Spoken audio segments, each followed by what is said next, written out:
Okay. Hey everybody, this is Melissa again here at the Red State Gathering, and I have the great honor of interviewing again Mike Lee from Utah and his lovely wife Sharon. Welcome to Texas, y'all.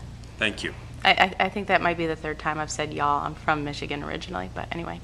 The last time I talked to you was before the primary, and I remember the conversation distinctly. We were at Freedom Works, and we were having a little blog party, and you guys showed up, and you weren't sure at all that you could win. And yeah, you pulled off a stunning victory, not stunning to anybody who knew you, but kind of one of the first in the waves of grassroots candidates to win. And and at the end, I knew people who were there on the ground knocking on doors and putting up signs for you and everything. And it was kind of a nail biter. At what point did you feel like we can win this thing?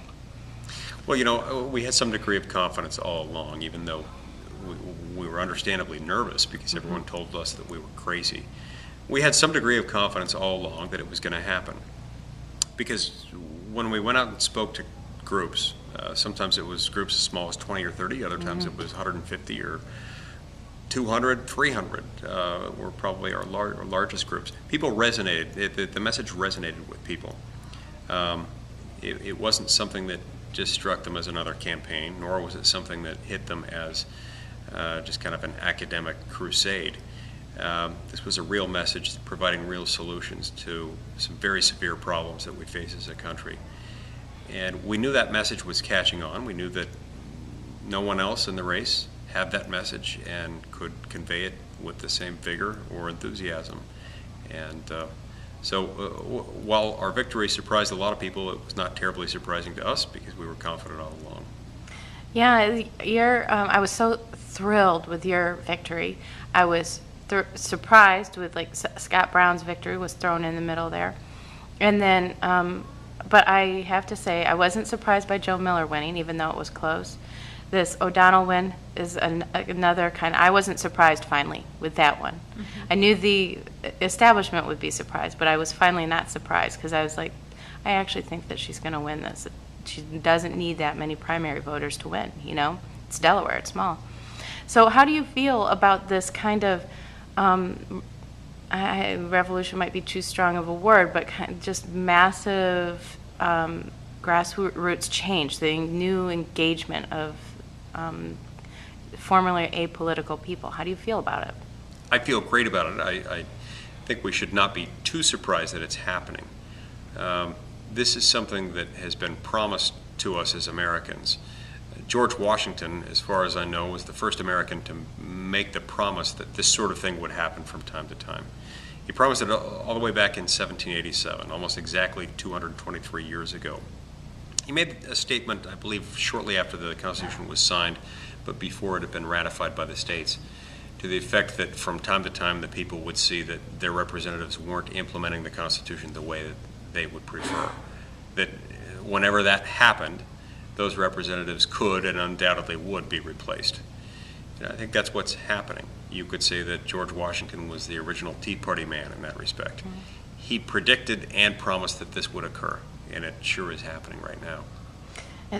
Yeah, it sure is. And you know what I'm looking forward to with you specifically is I can't wait for the day when you are on the floor of the Senate and citing the article of the Constitution that whatever law somebody's proposing violates.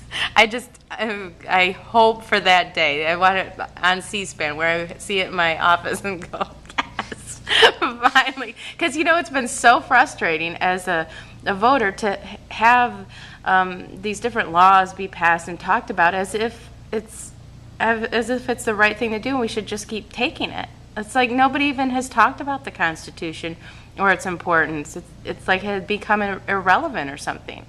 Exactly. And for that reason, we've been negotiating from a position of weakness for decades as Republicans, as conservatives. We've been fighting around the edges instead of going to our best argument, our most thorough argument, which is, look, we don't all have to agree on what government ought to do or not to do. But what we do have to discuss, consistent with our oaths to the Constitution, is whether or not this government meaning the United States government, is the appropriate forum. If it isn't, we have no business discussing it, and it ought to be reserved to the states. It's been terribly frustrating to me that that argument hasn't been made nearly with the frequency that it should. And instead, we have sidestepped that argument, that discussion altogether, simply by saying, well, the courts said that we can do this and that they won't interfere. But that ought not be the only question. Sharon, so you are officially a political wife now, and how do you feel with like this last, what I've noticed, and I talked to Governor Perry about it and Representative Nikki Haley about it, politics has gotten a whole lot more personal, and kind of people's families are kind of up for grabs. And I was just wondering if you are concerned about that for your own family with the way kind of politics has turned now. We are a patriotic family, and we believe and we teach our children this is a great country, and that for whatever degree we can be discouraged about where we are, infinitely more so we can be encouraged about being here and participating as someone who's supporting Mike or somebody that's doing whatever they can in their own communities. And that is a common conversation that we have at home. And I grew up with the love of this country, and I continue to have it. Of course, we have concerns, and I believe we can do better than we've done. But we need to stop and remember that we get to be a part of something that's great, both historically and currently. So, Mike, did you know that you were always going to get into politics? Was this like on your radar from the beginning? You know, it almost seems like in Barack Obama's case that he kind of almost planned through, you know, college, or he had those aspirations, and it almost seems that you have to have it in your mind so you don't do something stupid on Facebook or something, you know, so you can actually run for, you know, you have to be younger and aware in order to get into politics and not get yourself in trouble. So was this something that you wanted to do, or? Fortunately, Facebook didn't exist when I was in college. But, Yeah.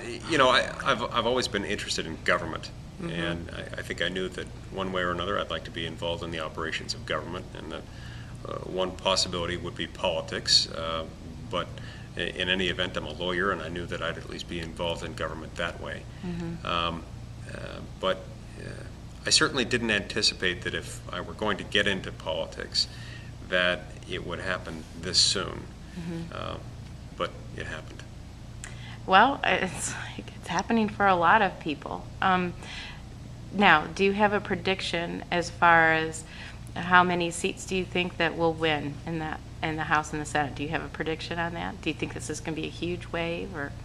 I'll be surprised if we win seats to the degree that we have fewer than 49 Republican-controlled seats in the Senate. I'll also be surprised if we get more than 52 or 53. I think it'll be somewhere in that range. I hope on the high end. And in the Senate? That was Oh, that's what your first, yeah, for the Senate. Yeah, in the Senate, maybe I hope I can say the House. No. In the House, I thought you meant I think we'll get seats at total, least. sorry. I think we'll win so that we have at least a 10-seat lead with the majority in the House. Could go as high as 25. I don't expect it'll be lower than or higher than those figures. And when the Republicans take back control, at least in the House, I expect that to happen, and maybe in the Senate, what do you think is going to, do you think they're ready to govern? Well, there are a lot of people on the left who would say no.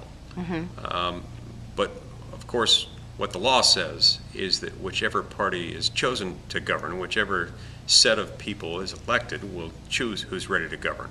That's what decides who's ready to govern, not what somebody in the New York Times would like us to believe.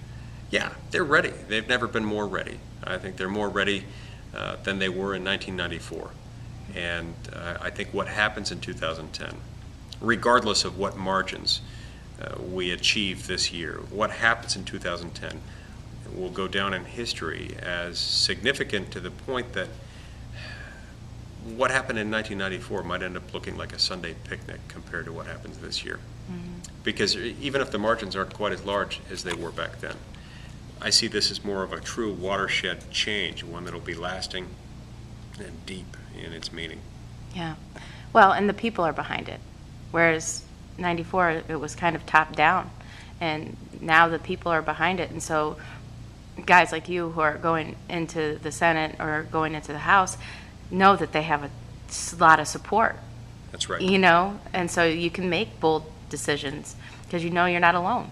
That's right. And we've experienced what happens when equally bold decisions are made from the left. What happens when we try to nationalize our healthcare system? What happens when we try to nationalize our auto manufacturing sector? And we start toying with the banking system and all sorts of things. Bad things happen, and we've experienced that now, and I hope we won't return to that as Americans. We won't buy into this myth that says that a large central planning unit that we'll call the federal government can be all things to all people, can create jobs out of thin air, can create wealth where it doesn't exist, create wealth in effect by destroying it through redistribution.